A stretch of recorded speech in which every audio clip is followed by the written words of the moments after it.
I stood in the doorway of my mom's living room, my hands shaking as I stared at the scene in front of me.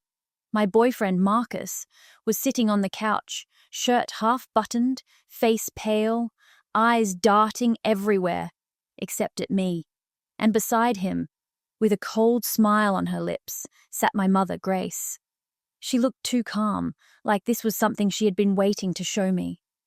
"You were supposed to be at work," I whispered. My voice cracked. "I wanted you to see the truth," Grace said. "He was never loyal to you. You make stupid choices, Charity. I'm fixing your life." Marcus didn't say a word. He just kept rubbing his hands like he had been caught stealing. I felt my stomach twist. It wasn't just betrayal. It was humiliation.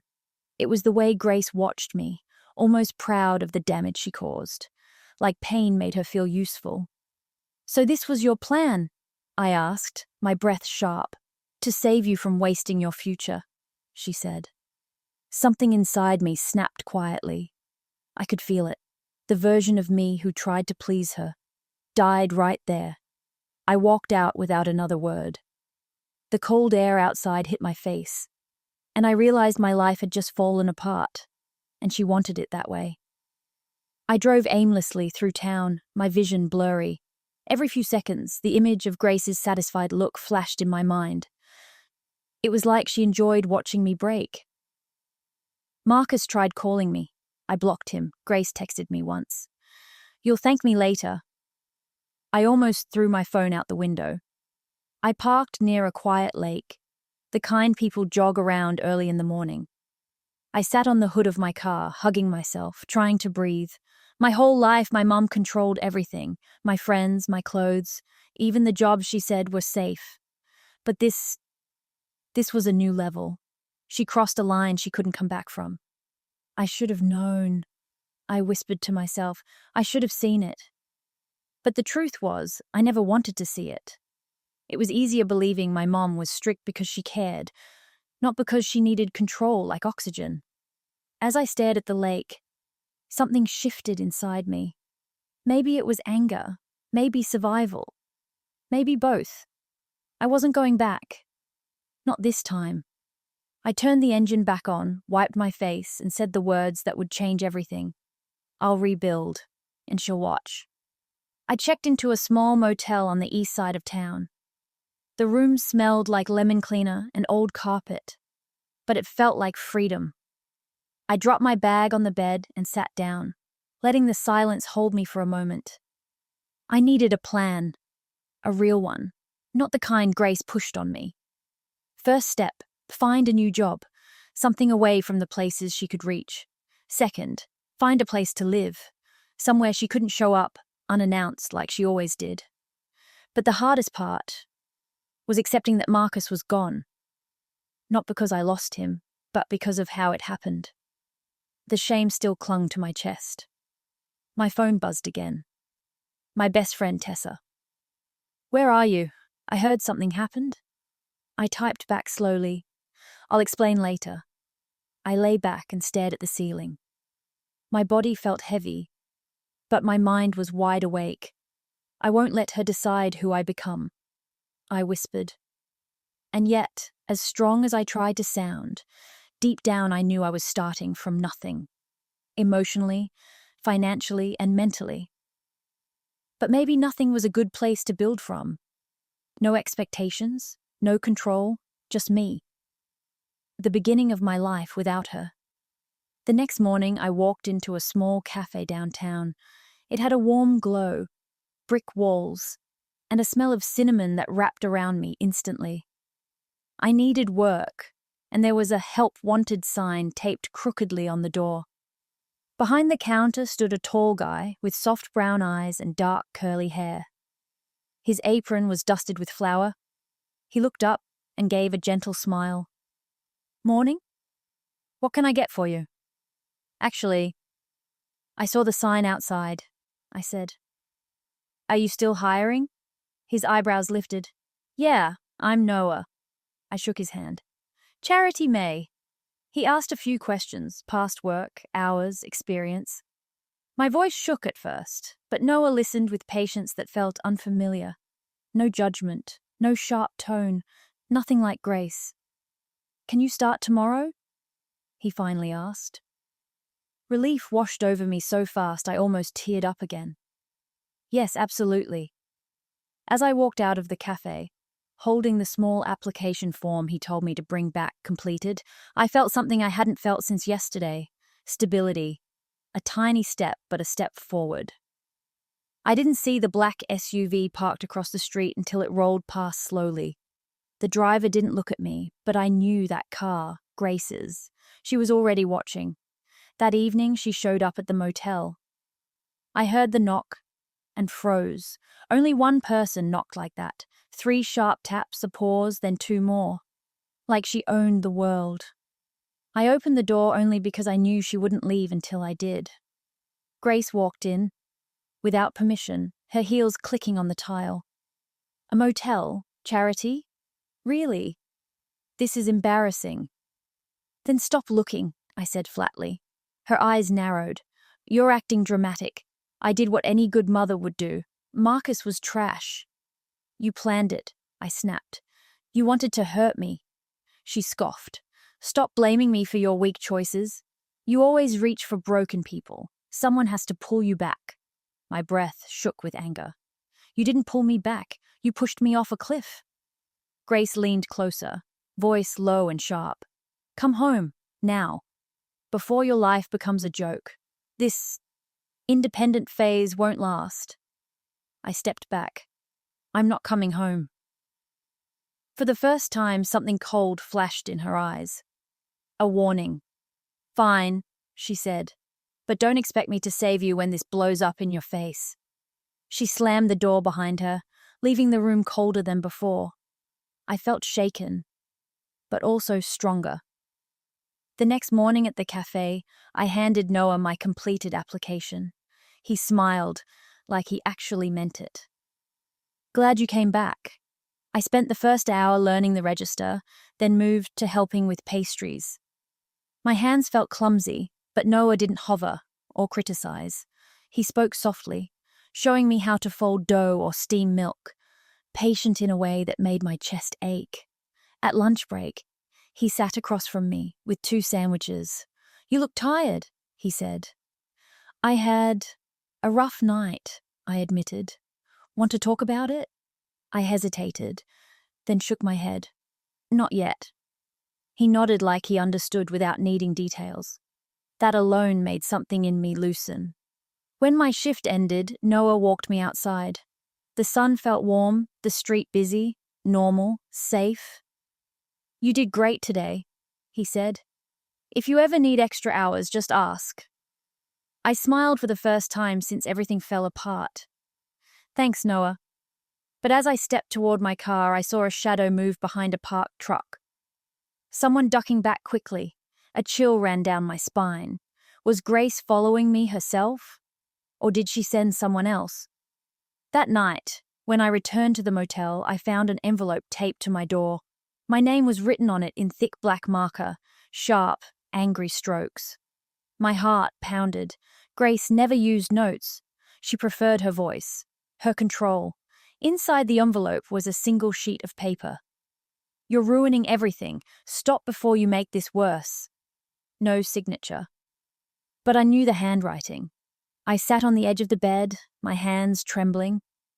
My mum wasn't just angry, she was trying to intimidate me. It meant she felt threatened by my independence. That thought gave me a small spark of power.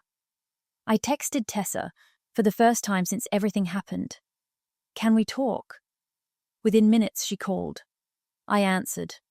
Her voice came through loud and worried. Charity, I heard from someone that Marcus and your mom... I know, I whispered. I saw it.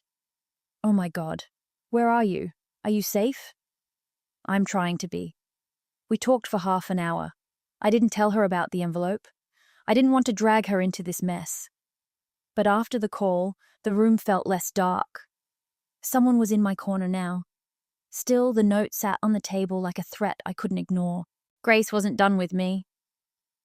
The next week at the cafe, work became my escape. The steady rhythm of the espresso machine, The warm smell of baked bread, the sound of friendly customers. It all helped me breathe again. But most of all, it was Noah. He wasn't loud or overly charming, just thoughtful, calm, the kind of person who made a room feel safer just by being in it. One afternoon, while wiping down tables, I caught him watching me with a small smile. "What?" I asked, feeling my cheeks warm. "You look lighter today," he said. "Like you're slowly coming back to yourself." The words hit deeper than I expected. "Trying," I murmured. We talked during breaks, about books, music, the places we dreamed of visiting. He told me he moved to this town to start fresh after his own messy past. "I guess we're both rebuilding," he said one day. "Yeah," I whispered, surprised at how right that felt. But with every good moment came a shadow. Twice I saw the same black SUV outside the cafe. It never parked long, just enough for me to notice. Each time my stomach knotted. I didn't want to bring Noah into my problems.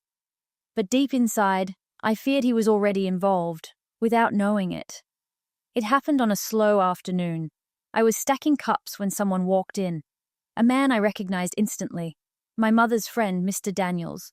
He always did her dirty work, checking on people, digging for information, pretending he was concerned. He spotted me right away. "Charity," he said, smiling too widely. "Your mother is worried. She sent me to—" "I'm fine," I cut in sharply. Noah appeared behind the counter, his posture stiffening as he read my face. "Everything okay?" Mr. Daniels glanced at him, then back at me. "You shouldn't be here alone. Your mom says—" "I don't care what she says," I snapped. My voice shook, but not from fear. From anger building with every word. Noah stepped beside me, calm but firm. "Sir, if you're not ordering, I'll have to ask you to leave." Mr. Daniels' smile faded. "Tell your mom you're safe, Charity. Don't make this harder." He left, the bell chiming behind him. Noah turned to me slowly. "Your mom sent him?" I exhaled shakily. "She doesn't want me living my own life?" He nodded, absorbing that. "You're not alone," he said softly. "You don't have to deal with this by yourself." For the first time, I let someone else share the weight, but I knew Grace wouldn't stop, not now. That night, I packed my bag.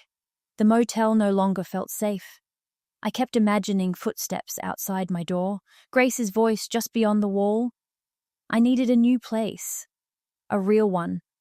So I made a decision, bold, scary, and necessary. I knocked on Noah's apartment door. He opened it wearing a loose sweater, eyes filled with concern. "Charity, what's wrong?" I swallowed hard.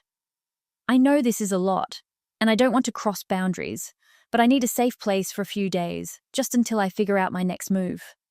Without hesitation, he stepped aside. "Come in." His apartment smelled like vanilla and clean laundry. It was small but warm, filled with plants and soft lighting. A peaceful space. "You can stay as long as you need," he said. "Thank you," I whispered, feeling a mix of relief and guilt. As I set my bag down, his phone buzzed. He glanced at it, frowned, then turned the screen toward me. A message from an unknown number. "Stay away from my daughter. Grace." She wasn't just following me. She was tracking the people around me. I sank onto the couch, my heart pounding. This wasn't just about control anymore. She saw my rebuilding as a threat, and she was ready to fight it. I stared at Noah's phone like it was a bomb. My mother's words were short, but heavy enough to shake the room. Noah sat beside me, his voice low. "Charity? How did she get my number?" I swallowed hard. "She must have followed me. She watches people. She learns their routines. She probably saw us talking at work." He ran a hand through his hair, looking troubled. "This isn't normal. This is beyond a protective parent." "I know," I whispered. He looked at me then. Really looked. "What has she done to you before this?" A part of me wanted to hide it. Another part, the tired part, knew I couldn't keep carrying it alone. She never let me make my own choices, I said slowly. She said love makes you weak. She said I wasn't smart enough to choose who cared about me. And now she's punishing you for trying to grow? He asked gently. I nodded, eyes burning. Noah exhaled. I'm not scared of her, but I won't let you face this alone. His words warmed me, but fear still crawled up my spine, because one thing about Grace, when she felt her power slipping, she always pushed harder. And something told me she wasn't done pushing. The next morning, sunlight flowed through Noah's curtains, soft and warm. For the first time in days, I woke without my body shaking. I could breathe. Noah made coffee, while I sat at the small kitchen table. You can stay as long as you need, he said again. Just a few days, I replied. I don't want to bring trouble to your doorstep. He set a cup in front of me. Maybe trouble isn't scared of doors, he said lightly. I actually laughed, a real laugh. And for a moment, I felt normal again. But peace never lasts long around someone like Grace. When we got to the cafe for our shift, the manager, Mrs. Hall, pulled me aside. Your mother came here early this morning, she said. I froze. What did she want? She tried to file a complaint about you, Mrs. Hall said. Said you were unstable, said you lied about your past work experience. I didn't believe her, but it was strange. My chest tightened. She was trying to destroy the only safe thing I had rebuilt. I'm sorry, I whispered. Mrs. Hall touched my arm. Don't apologize. Just keep doing good work. That small kindness felt like a shield. But it also told me how far Grace was willing to go. She was trying to erase my new life, piece by piece. Later that night, after our shift, Noah and I walked to the parking lot. The air felt heavy, like the sky was waiting for something. On my car windshield was another envelope. My stomach dropped. I opened it slowly. Inside was a printed photo, me and Noah sitting across from each other on our lunch break earlier today. We were laughing. His hand was reaching toward mine. Someone took it from outside the cafe window, and at the bottom, written in Grace's handwriting, "He will leave you too." My hands shook violently. She's watching us. She's actually taking pictures now. Noah studied the photo, anger flashing across his face. This is stalking. She thinks she's protecting me, I said weakly, but she's hurting anyone who tries to help me. He looked at me, voice steady but filled with heat. Charity, this isn't normal. This isn't parenting. This is control. Tears burned my eyes. Not just from fear, but from embarrassment, from being someone who needed saving, from feeling like Grace kept proving her words right. That I was weak. Noah touched my shoulder gently. We'll handle this. But in my heart, doubt twisted, because Grace always found a way to break things. And now I wondered how long before she broke this too. Back at Noah's apartment, I sat at the edge of the couch, staring at the photo again and again. Each time I saw it, a cold shiver ran down my spine. My phone rang. I didn't recognize the number, but something made me answer. Charity? A familiar voice said. Marcus. My throat tightened. What do you want? I didn't know she was going to do all that, he said quickly. Your mum pressured me. She said she'd ruin me if I didn't cooperate. I clenched my jaw. So you betrayed me because you were scared? He sighed. I made a mistake. But I need you to know, your mom is losing it. She's saying you're out of control. She's planning something bigger. My breath caught. What does that mean? I don't know, he said. But she's not stopping. Please. Just be careful. I ended the call, my pulse racing. Noah came out of the kitchen, worry written all over his face. Who was that? Someone warning me, I whispered. He sat beside me. Whatever she's planning, we'll be ready. But deep inside, fear was growing. If Marcus was scared of her, what exactly was Grace preparing to do next? The next morning, the cafe felt quieter than usual. Noah kept glancing toward the windows, like he expected the black SUV to appear any second. I tried to focus on work, but my hands trembled every time the doorbell chimed. Around noon, I was refilling napkins when my phone buzzed again. A text from Grace. "Come home now, or you'll regret it." My stomach twisted. I didn't respond. A minute later, another text. "I'll make you come home." I locked my phone with shaking fingers. Noah noticed. "It's her?" I nodded, swallowing the panic rising in my throat. Before he could say anything, Mrs. Hall called us to the back. "Someone vandalized the alley door," she said softly. We followed her outside. The brick wall near the back entrance had spray paint on it. Big, angry letters. "She doesn't belong here." My heart dropped. I knew who did it. Or who sent someone to. Mrs. Hall's face was tight with concern. "Charity, I'm worried for your safety." Shame washed over me. I hated that my chaos was spilling into this place. Noah stepped forward. "We need to report this." But I whispered, "If we do, she'll only get worse." He looked at me gently. "Then it's time she learns you're not a child she can control." For the first time, I wondered, was it finally time to fight back? That evening, Noah placed his laptop on the table. "We need evidence," he said. "Messages, photos, everything she's done." I hesitated. "Do you think this will stop her?" "It's not about stopping," he replied quietly. "It's about protecting you." His words warmed something in me I didn't realize was cold. We started gathering everything. Texts, voicemails, screenshots. I even took pictures of the spray-painted wall. With each file we saved, I felt both smaller and stronger at the same time. "No one should live like this," Noah murmured.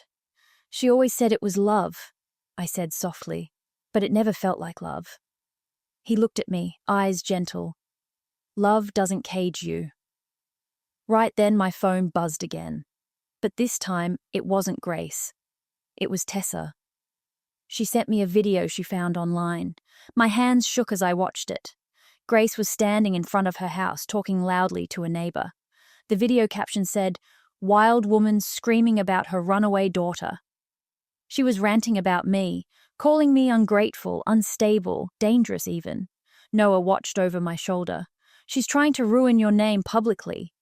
Tears filled my eyes. But behind the fear, something fierce rose. If she wanted a war, I was done hiding. The next day, Tessa came to the cafe. Noah stayed close, sensing I needed support. Tessa hugged me tight. "Charity, it's worse than the video. Your mum has been telling people you stole from her. She said you're addicted to pills. She's spreading lies everywhere." I felt sick. "Why would she do all this?" "Because if she can't control you," Tessa said, "she'll destroy you." Noah clenched his jaw. "We need to talk to someone who can stop this legally." But Tessa hesitated. "There's something else," she said. "I heard her talking on the phone yesterday. She said she still has the papers. She said, Charity will come back when she learns who really saved her." I blinked. "What papers?" Tessa shook her head. "I don't know, but she sounded scared, like she was hiding something big." A cold shiver ran through me. Grace rarely feared anything. "What if she's hiding something about my past?" I whispered. Tessa and Noah exchanged a worried look. "Then you deserve to know," Noah said. For the first time I realized this wasn't just a fight for freedom. It was a fight for truth. About who I was, and what Grace kept buried for years. And whatever it was, she never wanted me to find it. That evening, I couldn't sit still. I paced Noah's living room, replaying Grace's words in my head. The papers. What papers? Finally, I called my aunt, Grace's older sister. a woman I rarely spoke to because Grace always said she was trouble. She answered on the second ring. Charity? Is everything okay? No, I said honestly. I need to ask you something about my past. About anything Grace might be hiding. There was a long pause. Too long. Aunt May? She sighed. Your mother will be furious if I say anything. She already is, I whispered. Please. Another silence. Then she spoke, voice soft and heavy. There were custody papers, Charity. My breath caught. What do you mean? When you were 3, she said, your father wanted full custody.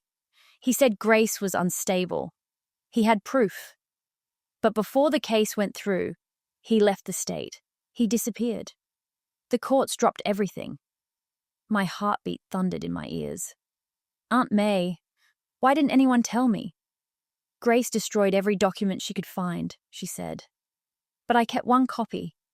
I didn't know if you'd ever need it. I felt the world tilt. My whole life, Grace said. Dad abandoned us. She called him weak, a coward. But what if everything she told me was a lie? Aunt May sent the document by email. When it arrived, I opened it with shaking hands while Noah sat beside me, silent but steady. There it was, my father's signature. A court date. A statement describing Grace as emotionally volatile and unfit to provide a stable environment. I pressed a hand to my mouth. Tears blurred the words. He tried to save me, I whispered. All this time. She said he walked out on us. Noah placed a hand on my back. I'm so sorry. And she hid this, I choked out. She let me grow up thinking he didn't love me. Anger rose like heat under my skin, hot, shaking, undeniable. Grace didn't break me by accident. She shaped me by design. Noah spoke softly. Charity. You have every right to confront her, but not alone. I wiped my face. I'm not scared of her anymore. And it was true. For the first time, the fear that lived inside me cracked open and light pushed through. She lied about my father. She controlled my life. She hurt the people around me. But now I had truth. And truth was stronger than fear. It was time to face her. Not as her daughter, but as someone finally free. The next morning, I drove to my mother's house with Noah in the passenger seat. My hands gripped the wheel tightly, but my voice stayed steady. I need to end this, I said. I'm right here, Noah replied. As we pulled into the driveway, I saw her pacing the porch, phone in hand. When she spotted us, her face twisted with rage. So this is where you've been, she spat. With him? I stepped out of the car slowly. We need to talk. She crossed her arms. The only thing we need is for you to grow up and come home. No, I said firmly. You don't control me anymore. Her eyes darkened. You think running around with this boy makes you strong? You're still the same weak child. I pulled out the printed custody paper from my bag. Her expression cracked, just for a second. What is this? She snapped. The truth, I said. You lied about Dad. You kept this from me my whole life. She snatched the paper, hands trembling. You don't understand. I understand enough, I cut in. You didn't protect me. You trapped me. For the first time since childhood, Grace was speechless. But behind her silence, I saw something new. Fear. And that told me the real fight was only beginning. Grace stared at the papers in her hands, her face pale. For the first time, she didn't have an answer ready. You, she said slowly, you can't prove anything beyond that old document. I stepped closer, my voice firm. I don't need your approval anymore. I've rebuilt my life, Mom. I've started over without you controlling every step. Her lips trembled. Charity, you're still my daughter. I am, I said. But I'm no longer your prisoner. The air between us felt electric. I could see the confusion flicker in her eyes, her control slipping. She had always thrived on fear and obedience. Now she had neither. Noah stayed beside me silently, a silent pillar of support. I glanced at him and felt strength ripple through me. "You won't be able to manipulate me anymore," I said, letting each word land. "I'm done living in your shadow. I'll rebuild, and you'll have to watch." Her hands shook as she dropped the papers on the floor. I didn't flinch. For the first time in my life, I felt the full power of my own independence. She had wanted to break me, and now she would have to watch me rise. The weeks after the confrontation felt surreal. I returned to the cafe every day, focusing on my work. Noah and I grew closer, not because I needed him, but because he made the world feel less threatening. I found a small apartment downtown. It wasn't glamorous, but it was mine. The first night I turned the key, I walked through the rooms and whispered, "Welcome home, Charity May." The healing didn't happen overnight. Every memory of Grace's control still lingered. But each choice I made, buying groceries, paying bills, cooking dinner, was mine. Every step, mine. One afternoon, Tessa stopped by, a small smile on her face. "You're glowing," she said. I laughed. "Feels good, doesn't it?" "Yes," she said softly. "You're finally living for yourself." For the first time, I didn't flinch at the thought of Grace. She could watch from across town, scream her lies, send threats, but none of it reached me anymore. I had proof, allies, a life I chose, and most importantly, I had myself. Grace had wanted me broken. Instead, I was whole. And the best part, she would never control me again. It was 2 months later. I was at the cafe, wiping down tables, when I saw Grace walk in. My chest tightened, but I didn't panic. She froze when she saw me. Not surprise, not joy. A flash of something else. Fear. "Charity," she said cautiously. I smiled faintly. "Hi, Mom." Her eyes flicked around the cafe, then landed on Noah. "So, you've surrounded yourself with people now, huh?" "Yes," I said firmly. "And I'm happier than I've ever been." She swallowed. "I didn't mean save me," I said. "You didn't need to. I saved myself." Her hands trembled slightly. The sharpness I remembered was gone, replaced by something brittle. "I wanted what was best," she whispered. I nodded slowly. "And maybe in your way, you thought you were protecting me. But protection doesn't hurt the ones you love." She didn't respond. I glanced at Noah. He squeezed my hand gently. Then I turned back to Grace. "I hope you understand something. Whatever happens now, I'm living my life. You'll watch it, but you won't control it." She looked down, defeated. And I finally realized she had lost. Noah and I walked home together after closing the cafe. The city lights reflected off wet streets, a soft glow around us. "You've come so far," he said softly. I leaned on his shoulder. "I couldn't have done it without you." He smiled, brushing a strand of hair from my face. "You don't need me to be strong. I just help remind you how strong you already are." It struck me then. This was what love could feel like. Not manipulation, not control, not lies, just support. We held hands silently, comfortable in the quiet, knowing our lives were complicated, but ours. For the first time, I could imagine a future without fear, without my mother's shadow looming over every choice. The thought made me dizzy with relief. I had rebuilt. Grace could watch, could judge, could rage, but she couldn't touch me anymore. And maybe one day she would understand the cost of control. But that day didn't matter now. What mattered was me, my life, my love, and the freedom to finally be myself. Months passed. I thrived at the cafe, my apartment felt like home, and my confidence had grown in ways I never imagined. Then came the day I saw her on the news. My mother, Grace, being questioned by authorities over fraudulent dealings in her business. A scheme she had hidden for years had finally caught up with her. I felt a strange mix of pity and relief. She had tried to break me, control me, manipulate me. But now the universe had shown her power wasn't infinite. I sat on my balcony, sipping coffee, Noah beside me, and I whispered, "You wanted to break me. But look at me now." He squeezed my hand, smiling. I thought about the years of lies, of betrayal, of stolen trust. And I let it go. Because I had rebuilt stronger than ever. Grace might watch. She might rage. She might never forgive me for taking my life back. But she would always watch.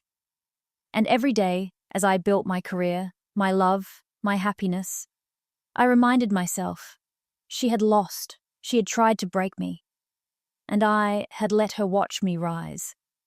Finally, I was free. The life she tried to destroy was mine entirely.